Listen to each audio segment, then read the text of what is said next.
আজকে আমি চলে আসছি আমাদের মানিক রতন ভাইয়াদের বাড়িতে আনারস খাওয়ার জন্য, একদম বাগান থেকে মেডিসিন ছাড়া আনারস। এই যে দেখেন আমি ভাঙতেছি। এবার আমাদের মানিক ভাই কাটবে আনারসটা, আমাদেরকে কেটে খাওয়াবে। সবাই থাকেন। আমাদের মধুপুরের আনারস কিন্তু শুধু দেশেই না, সারা দেশের বাইরেও কিন্তু রপ্তানি হয়, যা আমাদের বৈদেশিক মুদ্রা অর্জনে অনেক বেশি ভূমিকা রাখে। থাকেন। এই যে দেখেন মানিক রতন ভাই আনারস কাটতেছে, আমাদেরকে সবাই খাওয়াবে। জিভে কিন্তু জল চলে আসছে, একদম লক লক করতেছে।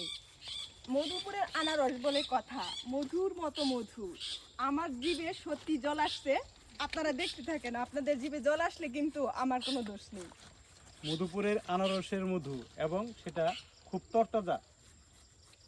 থাকেন, বাগান থেকে কেটে খাওয়ার মজাটাই আলাদা। দেখেন একদম রস বের হচ্ছে মধুর মতো।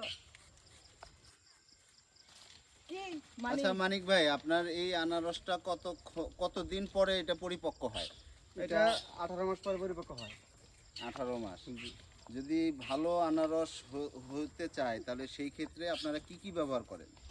এগুলা বিশেষ করে রাসায়নিক সারটা বেশি ব্যবহার করা হয়। আমরা তো বাজারে গেলে বেশিরভাগই দেখি যে সব সময় মেডিসিন যুক্ত আনারস পাওয়া যায়। তো আপনাদের ক্ষেতের কি বৈশিষ্ট্য আছে, এত মিষ্টি কেন আপনাদের আনারস? আমাদের জমিনের বৈশিষ্ট্য কারণ হলো আমরা একদম রাসায়নিক সার যদিও দিই, কিন্তু আমরা কীটনাশক বা মেডিসিনটা খুব কম ইউজ করি। সেই সাথ, ও মাই গড, এত স্বাদ কে? এত স্বাদ কে? সেই সাথ, এত স্বাদ কে? একদম মধু খাচ্ছি, মধু। আরে দাও, অরিজিনাল। সত্যি অসাধারণ সেই সাথ।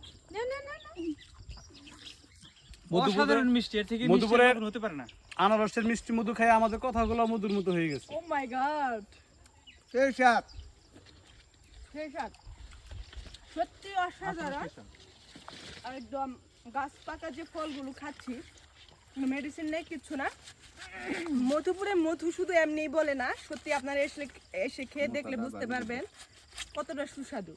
এটা আমি দিম আমার হারুন ভাই কেমন? সেই সাথ। এত স্বাদ কে? এটা এটার যে কি মজা! এটা যে ব্যাপক মজা।